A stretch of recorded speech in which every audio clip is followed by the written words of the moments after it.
Assalamualaikum warahmatullahi wabarakatuh. Nama saya Yuyun Sunesti. Saya dosen di Program Studi Sosiologi Fakultas Ilmu Sosial dan Politik Universitas 11 Maret, Surakarta.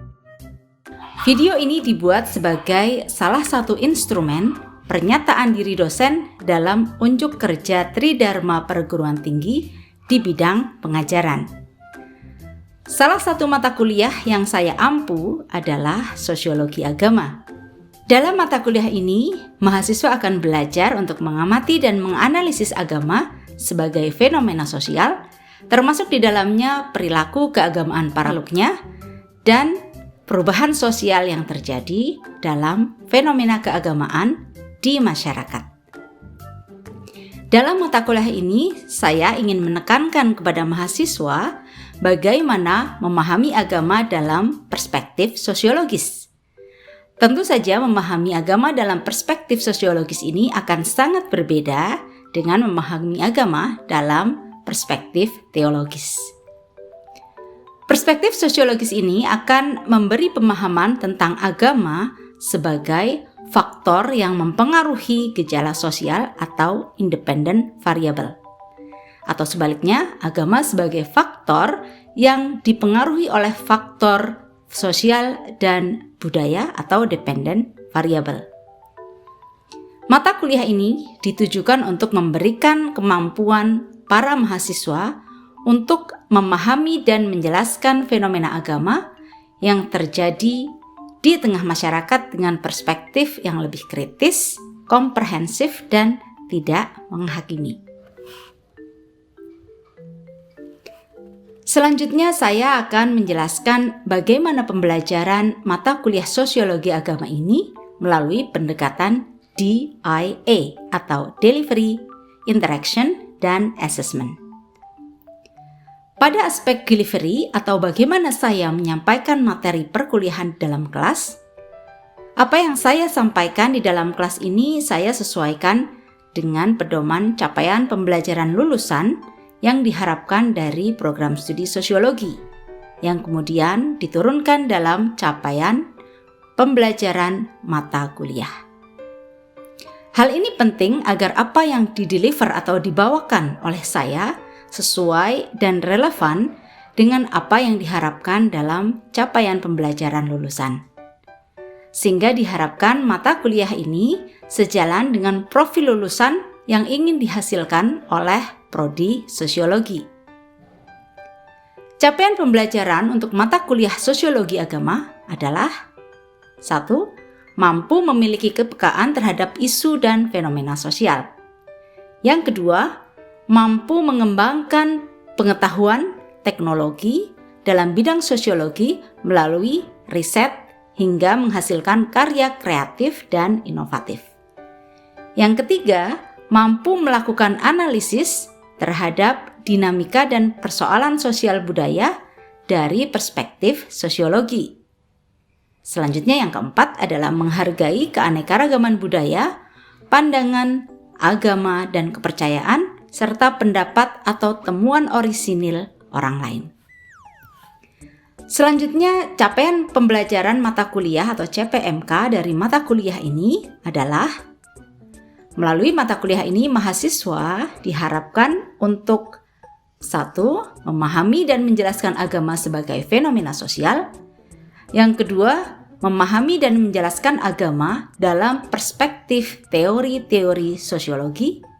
Dan yang ketiga, mengidentifikasi masalah-masalah keagamaan di sekitar masyarakat.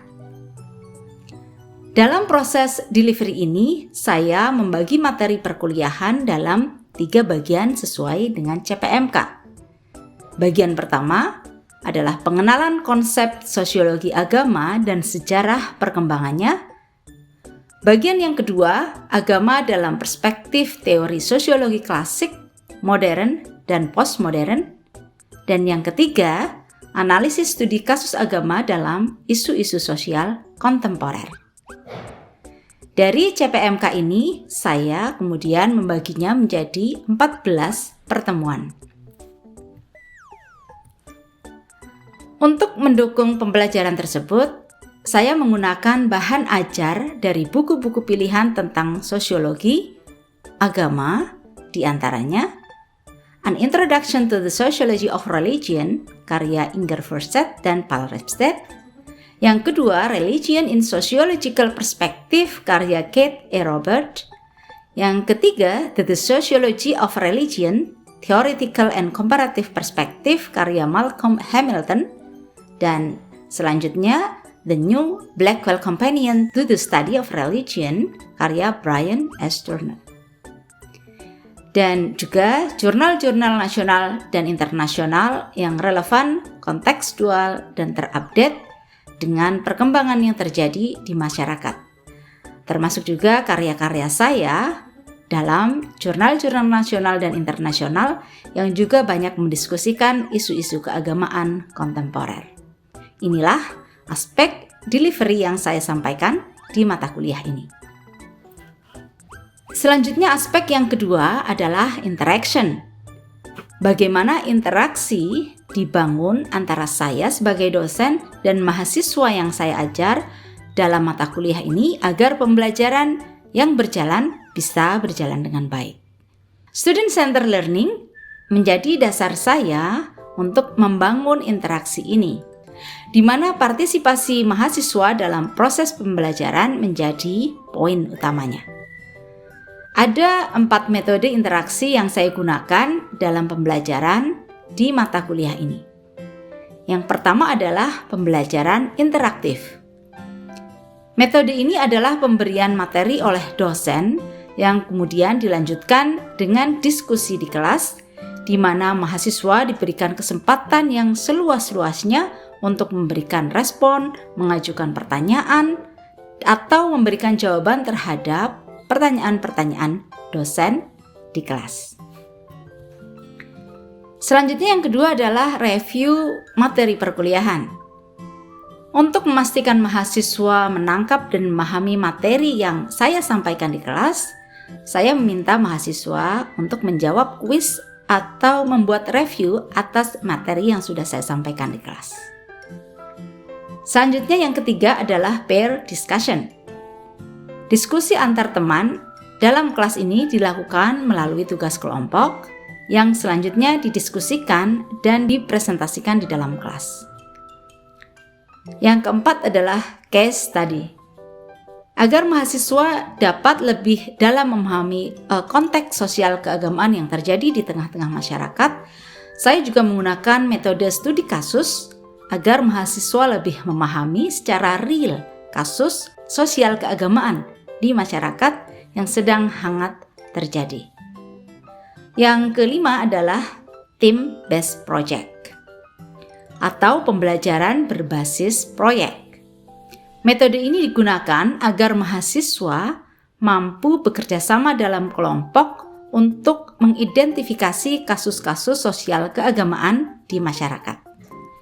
Melalui metode ini diharapkan mahasiswa mampu menganalisis dengan tepat, bekerja sama satu dengan yang lainnya, dan mampu menyusun problem solving yang dibutuhkan oleh masyarakat. Selanjutnya, untuk mendukung pembelajaran ini, saya menggunakan sarana teknologi untuk proses interaksi ini. Sarana teknologi ini adalah Zoom Meeting atau Google Meeting untuk pembelajaran secara online dan SPADA atau Sistem Pembelajaran Daring dan Open Courseware atau OCW yang dimiliki oleh UNS untuk membagikan bahan ajar, presensi, review materi, kuis, dan diskusi. Melalui fasilitas teknologi ini, saya memberikan kesempatan kepada mahasiswa untuk bisa berinteraksi secara aktif dalam proses pembelajaran dalam mata kuliah ini. Selanjutnya aspek yang ketiga adalah assessment. Pada aspek ini, bagaimana saya menilai performa mahasiswa seobjektif mungkin selama pembelajaran di kelas. Penilaian ini sudah saya informasikan kepada mahasiswa di awal perkuliahan dalam kontrak perkuliahan yang disepakati bersama dengan mahasiswa. dengan harapan mahasiswa sudah mengetahui bagaimana mereka nanti dinilai dalam mata kuliah ini sehingga mereka sudah menyiapkan dengan baik. Asesmen ini juga disesuaikan dengan CPMK yang sudah ditentukan dalam rencana pembelajaran semester atau RPS. Asesmen dalam mata kuliah ini saya bagi menjadi 5 penilaian, yaitu partisipasi di kelas, kuis, review, presentasi kelompok, dan essay paper dengan bobot penilaian yang berbeda-beda.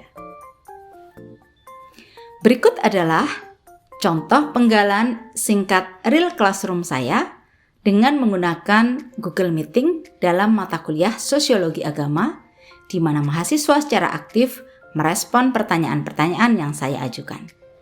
Di akhir perkuliahan, saya juga memberikan tugas review materi perkuliahan yang harus mahasiswa kerjakan dan selanjutnya diupload di sistem pembelajaran online UNS. Kalian kira-kira ada nggak ya?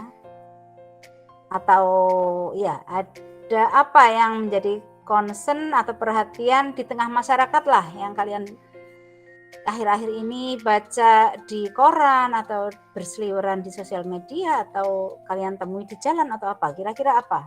Terserah, tulis apa, mungkin apa yang kalian temui apa yang menjadi perhatian, atau konflik agama atau apa. Silakan coba ditulis, saya ingin tahu apa yang ada dalam penangkapan kalian di tengah masyarakat. Apa mungkin yang kalian temui? Oke, Mas Aji, ada radikalisme agama Islam, child free ini radikalisme agama Islam dalam lingkungan sekolah ya, LGBT antara hak dan agama.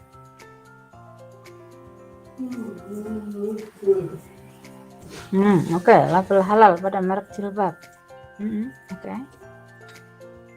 Oke, jadi ada ini toleransi ini ya, tetangga, intoleransi beragama. Oke, mengeluh terhadap salah satu masjid di desa, mainkan rebana menggunakan speaker. Oke, ada lagi yang lain? Kondangan tahlilan. Oke, tahlilan. Oke. Tradisi sedang berjalan. Oke, ada yang lain? Oke. Tradisi bersih desa. Nyeleh kambing dan tirakatan di sendang. Oke, Mbak. Dari Mbak Erma Wulansari. Bagaimana coba ceritakan tradisi bersih desa setiap bulan Suro, menyembelih kambing dan tirakatan di sendang. Bagaimana prosesi itu dijalankan, Mbak Erma? Saya penasaran maksudnya. Apakah kambingnya kemudian dimasukkan ke sendang gitu, atau dimasak bareng-bareng terus dimakan bareng-bareng, atau gimana?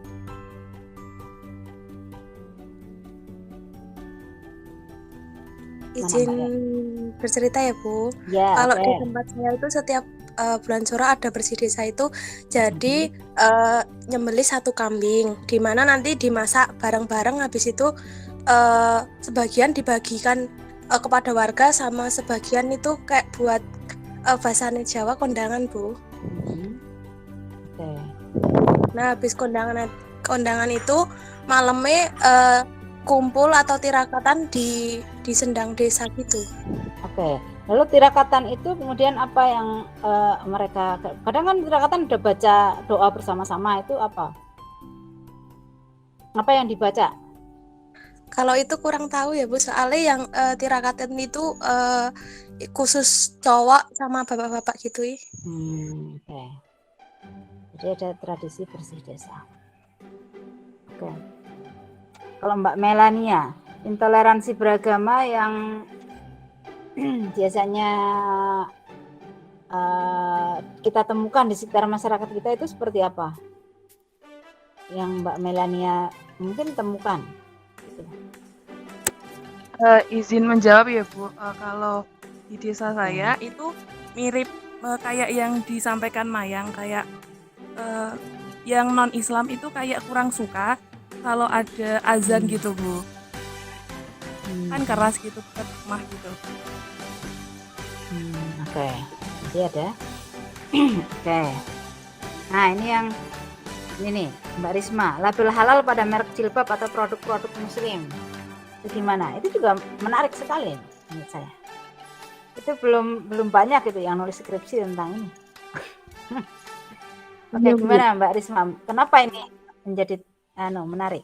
Iya, menurut aku menarik karena gimana ya? Beberapa merek yang saya temui ternyata di baliknya itu ada tulisan halalnya gitu loh Bu. Jilbab yang Zoya mungkin pernah dengar. Terus Wardah kosmetiknya ada tulisan halalnya. Terus menurut saya kayak gini loh Bu, kayak terus saya jadi menanyakan keislaman saya gitu loh. Selama ini yang saya pakai yang muslim, saya juga pakai Wardah gitu. Oh ternyata ya, yang saya pakai selama ini, jilbab yang saya pakai ini tuh ngandung babi apa enggak? Berarti ada yang halal, ada yang haram juga dong gitu. Kayak sebenarnya apakah ini cuma di marketing mereka doang gitu. Itu sih Bu. Terus juga itu Bu, strategi marketing yang pakai hadis-hadis itu loh Bu. Kayak annoying banget gitu loh. Kayak seakan-akan kita nggak membeli itu jadi kelihatannya kita berdosa gitu loh Bu. Nah itu menjadi satu topik menarik dalam sosiologi agama gitu ya. Kenapa kemudian dalam berapa tahun terakhir ini, nggak sampai 5 tahun deh, mungkin 2 tahun terakhir ya, atau 3 tahun terakhir, itu dalam konsep sosiologi agama ada yang kita sebut sebagai komodifikasi agama ya. Bagaimana kemudian agama itu menjadi sebuah barang komoditas ya kan.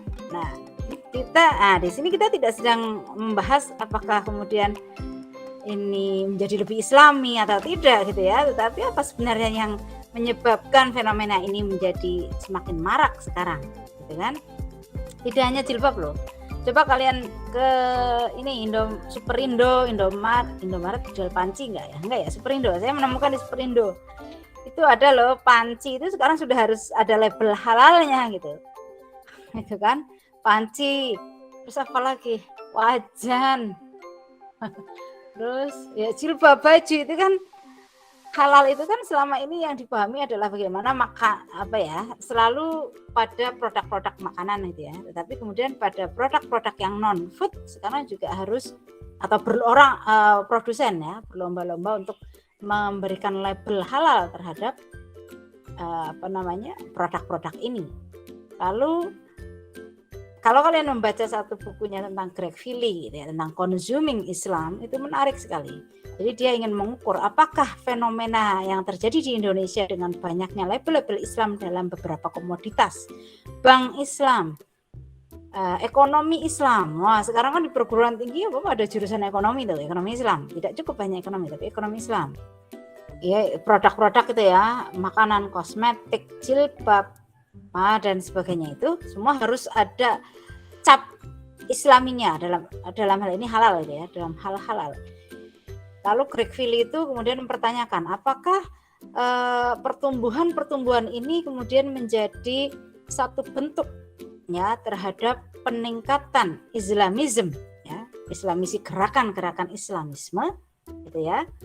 Ada peningkatan terhadap ini, gerakan Islamisme ini, ataukah di sisi lain ini hanya sebuah komodifikasi agama ya, komoditas Islam yang kemudian karena ada peningkatan orang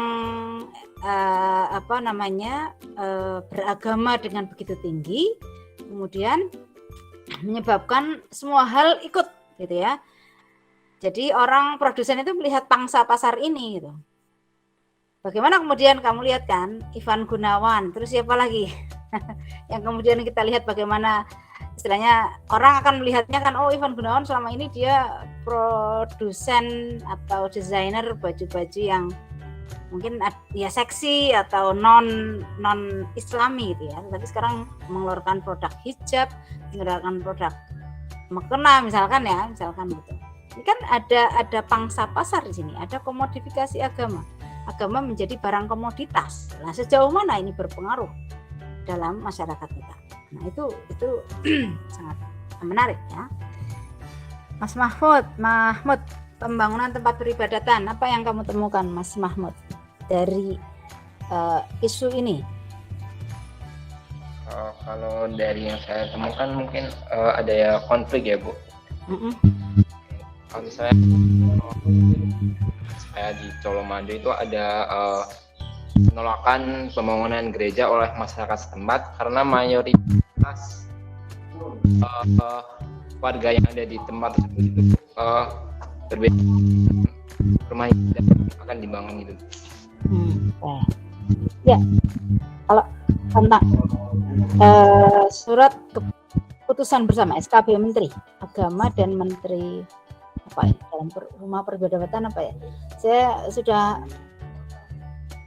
dulu saya pernah membahas ini dalam sebuah proyek saya waktu di UGM itu tahun berapa ya, 2007 ini sudah ramai sekali masalah peribadatan dan sampai sekarang memang ya, pembangunan tempat peribadatan. Nah, dari sini misalnya sosiologi agama bisa melihat bahwa mengapa kemudian SKB Menteri 3 Menteri atau berapa sih saya lupa. Saya membahas itu tahun 2007 soalnya. Itu ada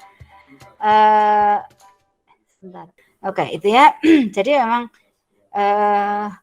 mengapa kemudian muncul misalkan satu undang-undang atau peraturan tentang tempat peribadatan. Karena ada tuh peraturannya misalkan satu peribadatan dibangun harus disetujui oleh berapa kakak.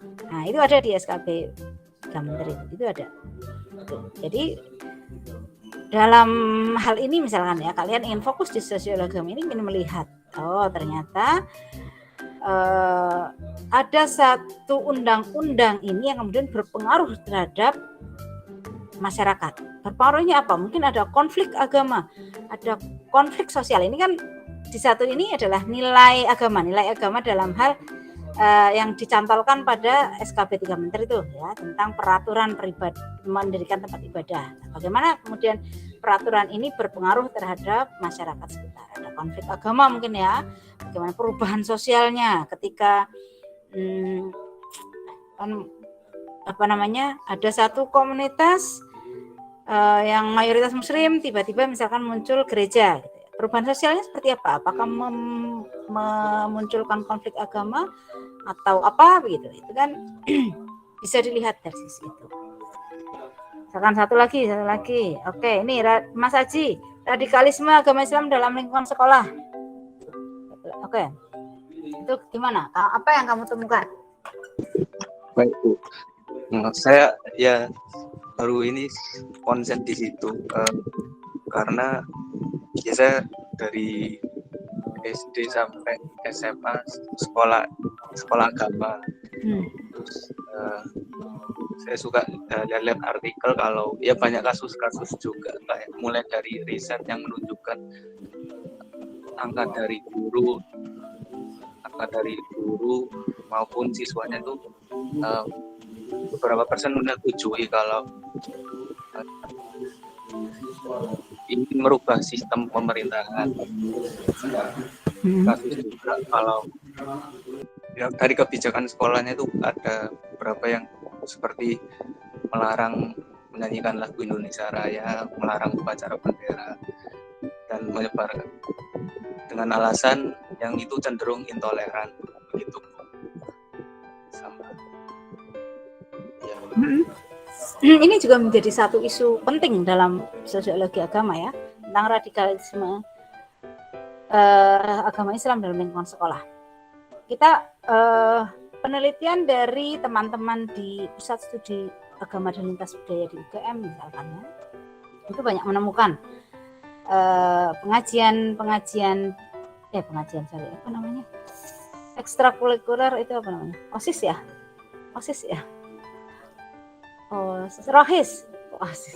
Rohis ya di SMA itu juga sudah banyak kemudian terpengaruh oleh nilai-nilai yang agama yang lebih konservatif. Misalkan ada satu isu yang mudah diangkat dalam penelitian itu adalah misalkan ya, itu ketika pemilihan OSIS gitu ya, kemudian ada politik sekolah yang sengit ya, politik siswa yang sengit karena ada calon ketua OSIS tuh yang satu Islam dan non Islam. Nah, itu sengit sekali karena ada kampanye yang menginginkan bahwa calon OSIS ya harus beragama Islam, gitu ya. Yang non Islam tidak boleh misalkan. Itu ada satu temuan seperti itu. Sebenarnya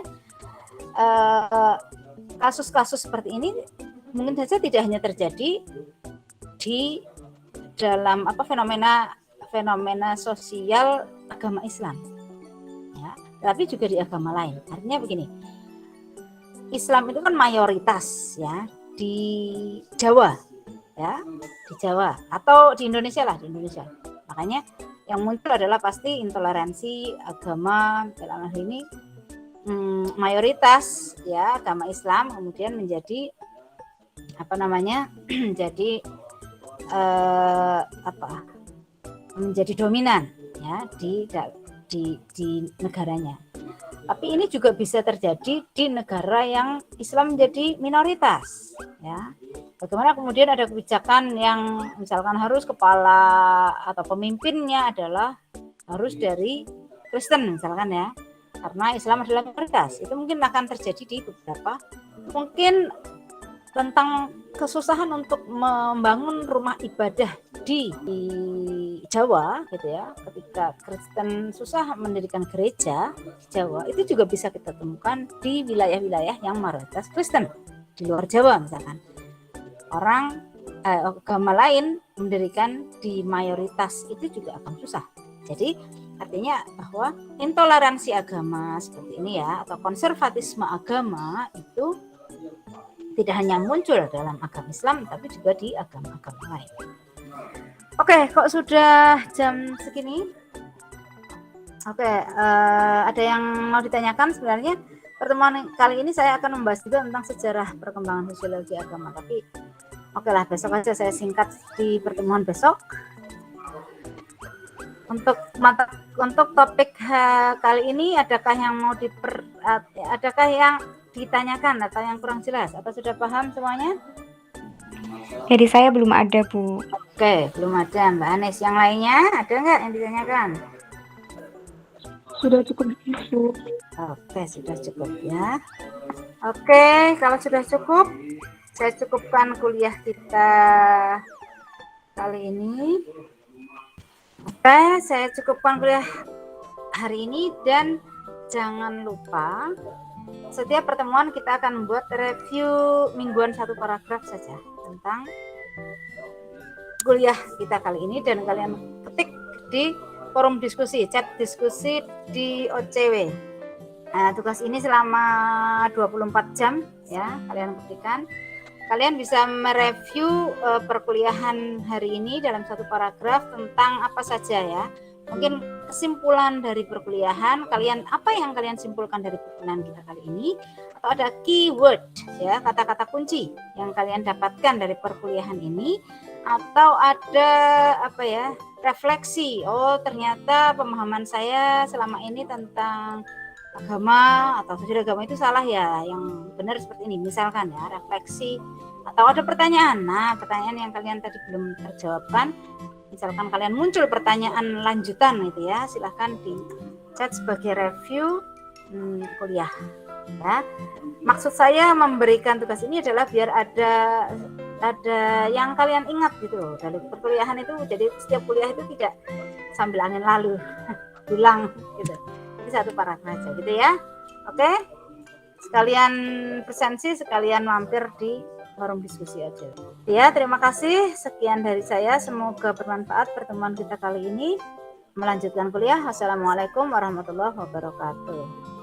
Waalaikumsalam warahmatullahi wabarakatuh. Demikian PDD UKT-PT dalam bidang pengajaran saya, semoga bermanfaat. Wassalamualaikum warahmatullahi wabarakatuh.